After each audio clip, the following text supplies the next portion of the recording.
మహాకవిని మహాగాయకునని భ్రమపడే దేశపతి శ్రీనివాస్ మన శాసన మండలిలో మాట్లాడుకుంటా వెటకారాలు బండించాడు. రేవంత్ రెడ్డి ప్రభుత్వం మీద ఈయన కవిని అని ఆయన బాడీ లాంగ్వేజ్, ఆయన మాట్లాడే తీరు చాలా పైన ఉంటుంది. ముఖ్యమంత్రికి మొత్తం నేను రాజగురువుని అన్న భ్రమలో ఉంటాడు దేశపతి. సరే, ఆయన ఏది అవుట్సోర్సింగ్ కోటాలో ఎమ్మెల్సీగా పోయిండు. అవకాశం వచ్చింది, శాసన మండలిలో మాట్లాడే అవకాశం వచ్చింది. మాట్లాడుకుంటా సైటైర్ చేసుడు. ఇక మీరు ప్రగతి భవన్ అవన్నీ తీసేసారు కదా, ఫెన్సింగ్, మరి అసెంబ్లీ ముందర కూడా ఉన్నాయి, అవి ఎప్పుడు తీసేస్తారు అంటారు. ఈ సెటైర్లు అన్నమాట. ఇప్పుడు అసెంబ్లీ ముందర రక్షణకు, అదేమో అధికార నివాసం కాబట్టి ప్రజలు రావాలని తొలగించారు. ఈ కామన్ సెన్సు దేశపతి శ్రీనివాస్కి లేదు. ఇక ఈ మాట ఫెన్సింగ్, అసెంబ్లీ ముందర కూడా ఫెన్సింగ్ తీసేయాలని నేనంటే ఒక ఆయన అన్నాడు, ఇదేమో కానీ ఇప్పుడు ఆయన సొంత ఊళ్ళు ఏదో ఫెన్సింగ్ పెట్టిండట, మరి ఏదో భూమికి, ఆ ఫెన్సింగ్ తీసేయాలి అని ఆ వివరాలు కూడా చెప్తాను.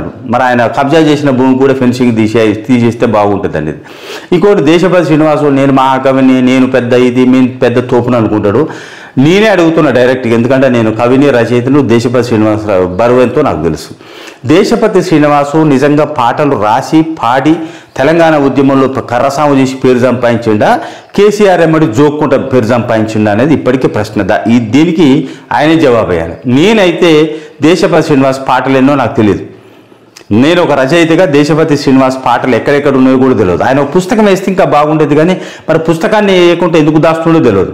ఈయన మంది పాటలు పాడుకుంటా కేసీఆర్ పక్కన కూర్చొని ఒకటే జిల్లా వాళ్ళు కాబట్టి జోక్కుంటా పేరు సంపాదించుకుంటూ ఎమ్మడి తిరిగి కనీసం నేను కవిని, ప్రజల పక్షాన మాట్లాడాలి అనే సోయి కూడా లేకుండా 10 సంవత్సరాలు కేసీఆర్కు భజన చేసి అవుట్సోర్సింగ్ కోటాలో ఎమ్మెల్సీ తీసుకున్నాడు.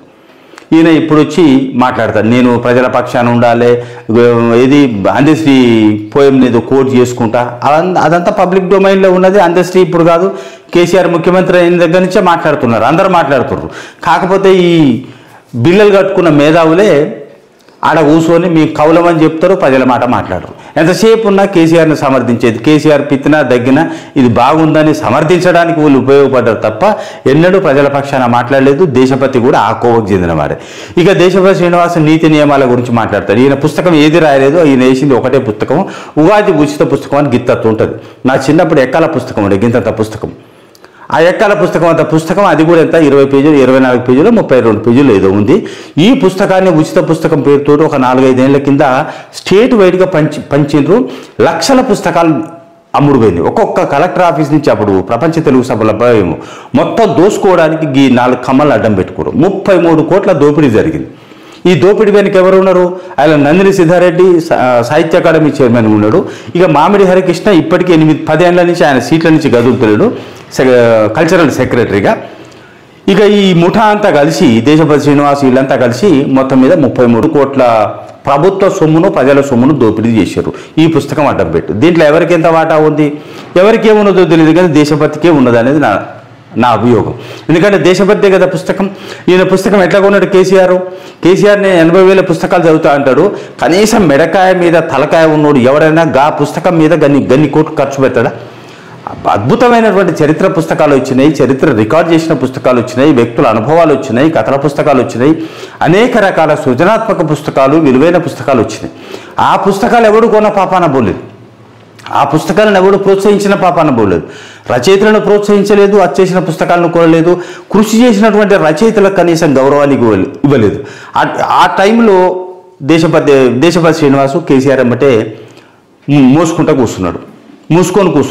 ఈయన ఇప్పుడు బయటకు వచ్చి నీతులు చెప్తాడు. ఆ దేశపతి శ్రీనివాస్ అన్నిటికీ ఆయన ఒప్పుకుందాం, కానీ దేశపతి శ్రీనివాసు ఉచిత పుస్తకం గురించి మాట్లాడాలి. ఆయన ఉచిత పుస్తకంలో ఉన్న జ్ఞానం ఎంత, ఒక క్వార్టర్ వేసే వరకు నైట్ రాయొచ్చు. అది ఎవడైనా 3 పెగ్గుల మందు తాగేసరికి నైట్లో కూర్చొని రాసియచ్చు. గంత పెద్ద పుస్తకం, ఉద్గ్రంథం అది. గా పుస్తకానికి 33 కోట్ల రూపాయలు ఎట్లా ఖర్చు అయింది, గవర్నమెంట్ ఎట్లా ఖర్చు పెట్టింది, ఎట్లా కేసీఆర్ రికమెండ్ చేసిండు, అది రికమెండ్ చేయడం వల్ల ప్రజలకు ఏమైనా ఉపయోగమా, ఎవరికి ఉపయోగము, ఇది దేశపతి శ్రీనివాస్ చెప్పాలి. నేనేమనంటే సాహిత్య రంగం కోటాలో ఉన్నా అంటాడు, సాహిత్య రంగాన్ని విధ్వంసం చేసి వదిలిపెట్టారు. ఇక శాసన మండలిలో అవకాశం ఉంది కదా అని రేవంత్ రెడ్డి ప్రభుత్వం మీద సెటైర్లు వేస్తున్నాడు. ఈయన సెటైర్లు ఎవరి కోసము?